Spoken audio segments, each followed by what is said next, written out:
Hello guys, welcome to my channel, Kasenet Vlogger. Sa hapong ito guys, mayroon na naman tayong bagong design sa anti-apaw. Kunting ano lang, kunting anti-apaw lang. Kasi di natin sasabihin na 100% dahil pag nagkamali tayo, mahirap na. Para tayong sinungaling. So, pakita ko yung guys yung nozzle natin. Ito yung nozzle natin guys, oh. Ayan yung nozzle guys, yung distractor natin 2.5 tapos 2 mm. Pagka angat siya ng kulang-kulang 1/4 guys, slide na siya pataas, pa-island na siya pataas. Tapos dito sa may liig, mayroon siyang apat dito na pa-island din pataas. Puro pataas na to island para makaahon yung apoy, makaahon kasi malalim yung chamber natin. Yung chamber natin guys is 5.5 inches. 5.5 inches yung chamber natin. Tapos yung sa taas, ito yung secondary 16. Ginawa ko na lang na 16 yung secondary, wala nang iba. Mula dito sa baba hanggang dito, yun yung premier, yun yung kasama sa distractor. Pagdating dito sa taas, hiwalay na. Itong banda sa top, pinakataas, ito na yung sa secondary nozzle na mayroong kwan guys. Itong tingnan nyo guys, oh. Ayan, oh. So nilagay natin guys yung kwan. Makita natin guys mamaya fire test to. Tingnan nyo guys, mayroon siyang kwan, oh. Mayroong nakausli dito na isang linya. Ito guys, isang linya ng kwan yan, hangin. Ayan, oh. So saklob na natin yung pinaka nozzle.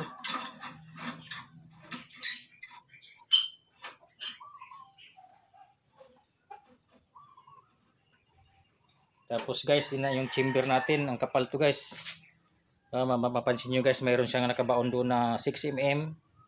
Tapos mayroon pa siyang 3 mm. Nagiging ano na siya, 9 mm. Tapos pakita pa natin, mayroon pang isang saklob yan. Ayan guys, oh, na salpak na yung kuwan natin. Tapos ito na namang kuwan. Ito guys, oh, heavy duty ito, yung patungan natin, oh. Ayan na siya. Tapos kayo, tingnan nyo guys. Ayan, okay na. Tapos ayan guys, ito yung latest natin na kung na naman, anti-apaw. Iba na naman ang disenyo para madaling gawin. So malapad yung ano natin, parang kinopya natin yung nabibili sa Shopee na heat diffuser. Ano yung tawag nun? Heat diffuser. Dito guys, conduction plate, ano yun, conduction plate at saka heat diffuser, ginaya na natin, built-in na. Ito 3 mm to, 3 mm na stainless guys. Ito 3 mm, ayan, oh, malapad ito.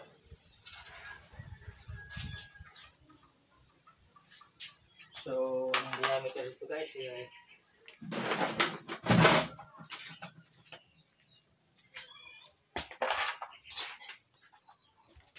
siguro ang lapad dito guys nasa kuan,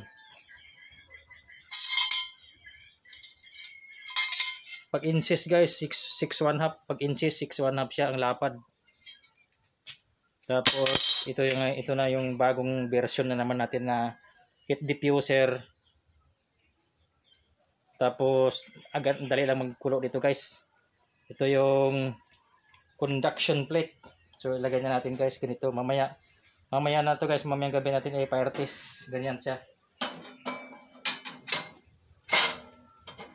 Ayan guys, talagang ano lang, flat lang siya, oh. Naka-flat lang dito sa patungan na to. Kasi kung magsaing ka dito, kung may mga sabaw-sabaw na takot ka matapunan, lagay mo to. Pero pag hindi, alisin mo lang yan guys. Dito ka sa ano, dito ka na sa expose. Yung lakas ng apoy din dito, lakas yung apoy. Tapos mayroon tayong control. So yun yung modelo natin guys. Pinaganda natin ang modelo natin kasi wala tayong nakitang gumagawa ngayon na mayroon siyang built-in heat diffuser. Wala siyang built-in conduction plate. Sa atin naka built-in na siya. Pag ilagay na ganyan, guys, ang tawag nito heat diffuser na ito. Parang kay pare Larsky na ganito rin nabibili nila sa Shopee. Pati rin kay Bay Joseph Ligayada na nabibili sa Shopee na ipinapatong nila dito. Sa akin built-in. Mayroon pa siyang Ayan guys, mayroon pa siyang 2 inches na saklob para pakapal pa sa chamber. Kakapal pa yung chamber, nagiging 9 mm plus 3 mm na naman, naging 12 mm na yung natin. Nagiging 12 mm na yung chamber natin, sobrang kapal na. Ayan guys, nagsaklob uli. Ang kapal na masyado yung chamber natin. Pang matagalan na talaga. Ayan guys, Ayan ang kagandahan ngayon guys sa natin. Sa unit natin ito. Marami nang tumatawa dito guys, pero kunting pigil ko lang talaga. Kunting pigil kasi talagang prototype at saka ginagamit ng anak ko. Dito kasi nagagandahan siya kasi isang click lang under na eh. Isang ignition mo lang, isang ignite mo lang dito under na eh. Ngayon guys, kompleto na to. May ilaw pa. Ayan guys, built-in battery, naka built-in battery. So pag binibenta ito, pag nagbenta ko ng ganito, hindi kasama yung battery. Kasi yung battery guys, 3,000. Yung LiPo4 battery na 8 piraso nito, dito 8 piraso, 3,000 guys. Kaya hindi kasali. Balang araw guys, pag natapos na yung project ko, maraming tumitingin dito. Kahit dito sa bayan namin guys, maraming gusto. Dahil kakaiba na talaga kahit mahal. Kahit mahal yung unit, pero minsan na mo binili, babawi ka sa panggatong at saka heavy duty. Pagka natapunan guys, nagpiprito ka, pag natapunan, ano ka lang dito, punas ka lang dito. Ayan. Grabe kagandahan guys. Gusto ko po nga ito guys, isasarado ko dito Magsarado ako dito. Yung pinakapatungan natin, lagyan ko ng plate na ganun, isasarado ko parang ganda tingnan din. So, kung lang yan. Mikos-mikos lang. Yan, mikos-mikos lang yan guys, para paganda yung unit natin. So, kasi dito guys, sarado na dito sinarado ko Wala nang awang dito. Kaya dito gusto ko isasarado dito para kunting talsik. Pag nagprito ka kasi bababa yung mga langis, nagtalsikan, punta dito yung langis Kaya pagka nilagyan ko dito ng konting plate, parang sarado na talaga lahat tingnan. Para ng gasol, silin. So ganyan guys, kunting punas lang. So ito ang kagandahan ng unit natin kasi mayroon tayong heat diffuser, conduction plate, naka built-in.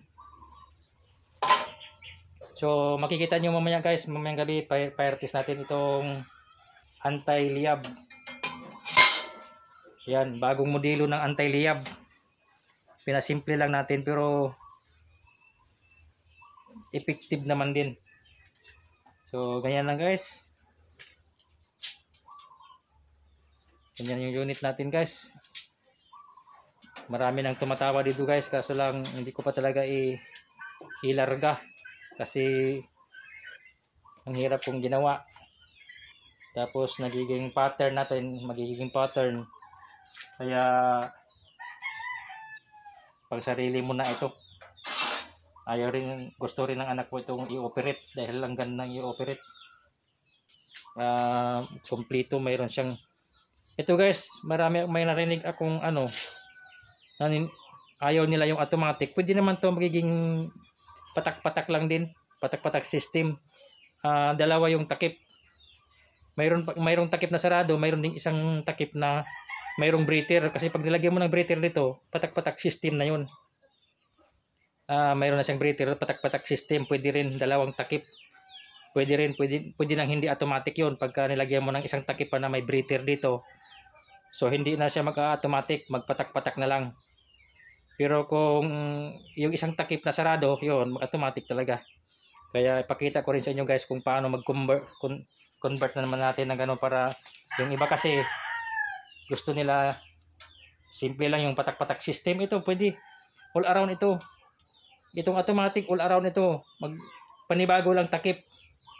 May isang takip na may butas dito para magiging patak-patak system na yun. So pakita ko guys sunod-sunod sa inyo. Para naman yung iba rin na ayaw bumili ng automatic dahil gusto nila yung patak-patak system. Ito all around ito. Lahat na dito, dala na niya lahat. Pagka pinalitan mo ito ng takip na may breather dito sa gitna, may butas, ang mangyari yun, patak-patak system na, dito ka na magkukontrol. Ganun lang guys. So ganyan yung unit natin. Mayroon siyang secondary nozzle. Ito yung secondary nozzle guys. Ito yung pinakakuha natin ngayon, pinaka-latest. So guys, hanggang dito na lang po. Maraming salamat sa ating lahat. God bless us all.